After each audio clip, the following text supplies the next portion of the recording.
Ndagusuhuje cyane ukomeje kunyumva no kuntega amatwi. Muri Bibiliya mu gitabo cy'umubwiriza mu gice cya 3 uhereye ku murongo wa mbere hari amagambo avuga ngo ikintu cyose kigenerwa igihe cyacyo, cyagambiriwe munsi y'ijuru cyose gifite umwanya wacyo. Hariho igihe cyo kuvuka ndetse n'igihe cyo gupfa, igihe cyo gutera, igihe cyo kurandura ibikuri, igihe cyo kwica n'igihe cyo gukiza, igihe cyo gusenya n'igihe cyo kubaka, igihe cyo kurira n'igihe cyo guseka, igihe cyo kuboroga n'igihe cyo kubyina. Aha uhaca umurongo. Kubyina, igihe cyo kujugunya amabuye n'igihe cyo kuyarandura, igihe cyo guhoberana n'igihe cyo kwirinda guhoberana. Ukomeje muri iki gice umurongo wa 6 hari amagambo menshi agaragaza uburyo Imana yagiye igena ibihe. Iyo ukomeje gusoma Bibiliya mu gitabo cy'abacamanza ukagera mu gice cya 21 umurongo wa 21 n'ubundi hari amagambo avuga ngo nuko nimubona abakobwa b'Ishiro basohotse kujya kubyina mu birori byabo, muzahera ko muve mu mizabibu. Umuntu wese afata umukobwa mu b'Ishiro abo umugore we, muhere ko musubire muri gakondo ya Benyamini. Ibi Bibiliya bivuga biri mu gitabo cy'abacamanza igice cya 21 uhereye ku murongo wa 21. Icyo kwibaza, ukurikije amagambo wumvise cyangwa ubwiwe yanditse muri Bibiliya, ijambo rya mbere ryatubwiye ko igihe cyose cyagenewe igihe cyacyo. Hari igihe cyo gukora, igihe cyo kudakora, igihe cyo kuririmba n'igihe cyo gutuza, igihe cyo kubyina n'igihe cyo kubireka. Ndetse ukagera mu bacamanza aho batubwiye ko nimubona abakobwa b'Ishiro bose barimo babyina, buri wese azafata uwe akamugira umugore we mu b'Ishiro. Ibi bikwigisha iki? Kuri wowe ijambo kubyina urifata ute? Bijya bibaho hirya no hino mu nsengero, abantu benshi bakabyina bagahimbaza ndetse bakanahimbarwa. Urugero, iyo abantu benshi babonye ababyina gutya, abakunzi ibyo bita ibisirimba rimwe na rimwe babita abasazi, bakavuga ko badatekereza ndetse batanazi ibyo bakora. Nyamara ku rundi ruhande ababikora baba bazi ibyo bakora, nubwo tutabura kuvuga ko hari abagendera mu kigare baba batabizi. Ariko se twirengagize ko hari n'abashobora kubyinira ahandi hantu hatazwi, hatabona, ndetse buri wese atatinyuka no kujyayo mu mwijima. Tubareke. Ese ni iki gishobora gutera umuntu kubyinira mu ruhame rw'abantu bamureba bimutera isoni, nyamara nta n'ikiri kumutera kubyina gihari? Nta mpamvu ifatika ibimutera. Mu rusengero nibyo ibyuma biba bicuranga, kwihangana bikaba byakunanira. Mu tubyiniro, mu tubari n'ahandi naho nuko, bitewe n'icyo ukunda cyangwa icyo wisangamo. Ese ni iki gishobora gutuma ubyina ukabyina nta kibiguteye, nta muziki wumvishe, nta mucuranzi uri hafi yawe, nyamara ukabyina utitaye aho uri, waba uri mu muhanda, waba uri mu nzira ugenda, waba uri kumwe n'abantu cyangwa uri wenyine ukabyina? Nitwa Niyiguha Jeremy, iyi ni Baba Official.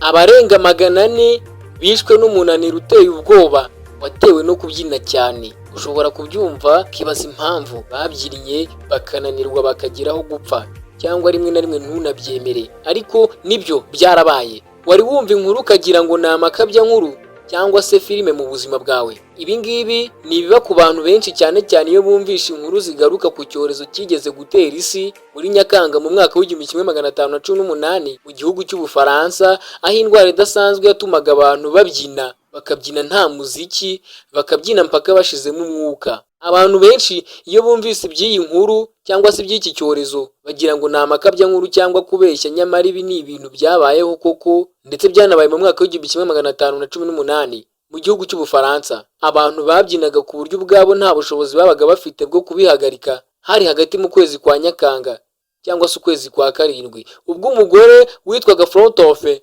wari utuye mu mujyi wa Strasbourg, icyo gihe wari uri mu bwami bw'Abaroma, ubwo yagendaga mu muhanda agatangira kugenda gake gake azunguruka ananyeganyega gake gake bigera atangira kuvuga izindi ndimi wenyine ndetse zitazwi, tera hejuru amaboko abyinana imbaraga nyinshi cyane. Uyu mugore wari ufite inkomoko mu gihugu cy'Ubudage yari asanzwe akora akazi ko mu rugo aho mu gihugu cy'Ubufaransa. Icyo gihe rero ngaza aho ngaho yakomeje kubyina, aho yabyinnye hafi icyumweru cyose wenyine bidatinze. Abandi bagore bagera kuri 13 ngo baje guhita bafatanya nawe ngo batangira kubyina mu mbyino n'urusaku rwinshi byihariye kandi bidasanzwe.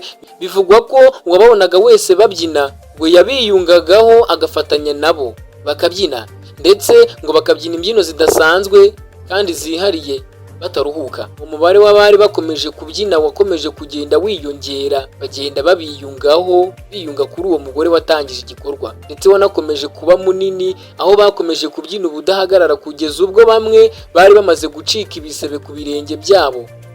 Ariko ngo ntibari babyitayeho kugeza ubwo ubuyobozi bw'uwo mujyi bwaje kugira ngo ni uburwayi bwo mu mutwe bwadutse muri icyo gihugu, by'umwihariko muri uwo mujyi. Ubu buyobozi bw'uyu mujyi bwaje gusaba abaturage bose kujya bajya mu nzu bakifungirana igihe bumvise aba bantu babyina, kandi iki gihe hari mu gihe cy'impeshyi, ubwo nta kintu babaga bakora, nta n'ikintu aba bantu baryaga cyangwa se ngo banywe, akazi kabo kwari ukubyina gusa. Umubare wakomeje kwiyongera. Nyuma y'iyo ndwara ubuyobozi bumaze kubona ko bwabaye icyorezo, abanyamuziki n'ababyinnyi baje guhabwa akazi ko gushakira umuti icyo cyorezo ubwacyo. Ubuyobozi bw'uyu mujyi nta kindi gisobanuro bwari buzi kuri iyo ndwara, aho bwakoranije abahanga mu buvuzi bagerageza kubushakira umuti ariko biranga. Gusa bavuga yuko abarwayi baba barahumanijwe n'imyuka mibi yo mu kirere. Ikindi bagaragaje ko bavuga ko ubu burwayi bushobora kuba bwaratewe n'umuvuduko w'amaraso udasanzwe bitewe n'ubushyuhe bwinshi bwari aho budasanzwe. Nyuma aba baganga basabye ko hazanwa abandi banyamuziki b'ababyinnyi n'abacuranzi badasanzwe ngo baze bacurangire kandi banabyinire hafi yabo, ariko batarebana mu maso.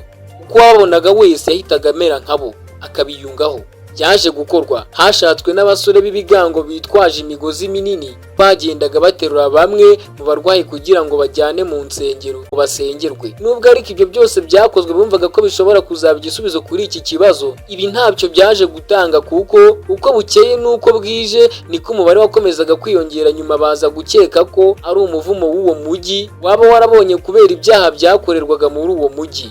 Maze icyo gihe abakoraga ibyaha by'ubusambanyi, tubari n'ibindi bikorwa bitari ibya gikristo birahagarikwa, byamaganirwa kure. Bamwe batawe muri yombi maze abandi birukanwa muri uwo mujyi, kandi hanashyirwaho ibihano ku muntu wese bazumva abyina cyangwa acuranga, uretse abari mu bukwe gusa. Maze abasabwaga gusengera abarwayi bategekwaga gusengera mu rusengero rwa Mutagatifu Wera, bambaye inkweto zitukura zanyujwe mu mazi yera, kandi basize amarangi ku musaraba hejuru no hasi, kandi bagombaga kuba banafite imisaraba mu ntoki mito mito n'imibavu, bavuga amagambo amwe n'amwe y'ikilatini asaba Mutagatifu Wera gutanga imbabazi no kudohora kuri iki cyorezo. Bakekaga ko ari umuvumo w'uwo mujyi.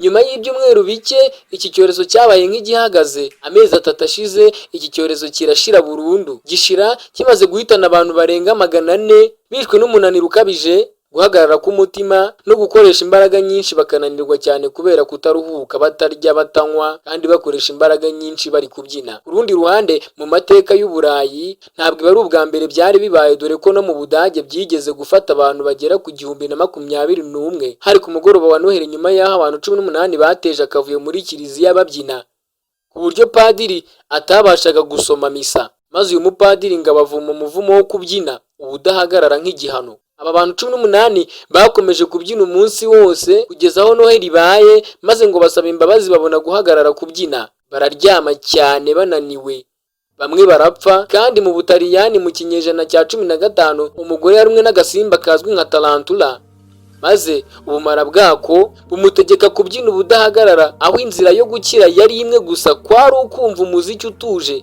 kandi wemejwe n'intiti mu by'umuziki.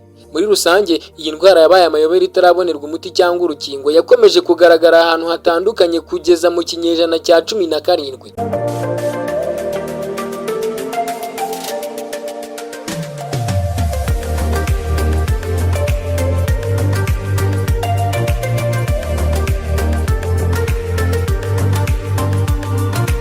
Inyandiko za kera zigaragaza iyi ndwara nk'umuvumo w'abantu bamwe na bamwe, kugeza ubwo hitabazwaga abanyamasengesho mu gusengera abantu. Iki cyorezo cyugarije abantu kugeza ubu, hakaba nta kiremezwa nk'igitera iyi ndwara cyangwa iki cyorezo, nk'uko byanditswe mu gitabo cyiswe The Dance with Akrani Murgudu Hari Gref. Na n'ubu iki cyorezo kikaba kigifatwa nk'indwara y'amayobera nk'ibindi byorezo byose, harimo nk'icyo guseka nacyo cyibasiye Tanganyika muri Mutarama 1962. Ushobora kwibaza, ese ni iki gituma iyi ndwara ikomeza kuba icyorezo mu bantu benshi, cyangwa ni iki cyakwereka ko umuntu yabyinnye cyane akananirwa ukabifata nk'aho ari indwara cyangwa icyorezo? Ni iki cyakubwira indwara y'amayobera itazwi? Ese igihe wahuye nayo cyangwa ukabona uyifite, ni iki wakora kugira ngo ubashe kumurengera no kumufasha? Tuzabigarukaho ubutaha. Nitwa Niyiguha Jeremy. Nimba ukunda ibiganiro byacu bica ku Ibaba Official umunsi ku wundi, kora subscribe, usangize inshuti zawe ndetse na like. Ngushimiye amahitamo wagize yo gukurikira iki kiganiro, kandi ngushimiye byinshi wakwiyemo kugiye kubisangiza inshuti zawe zose. Gira amahoro.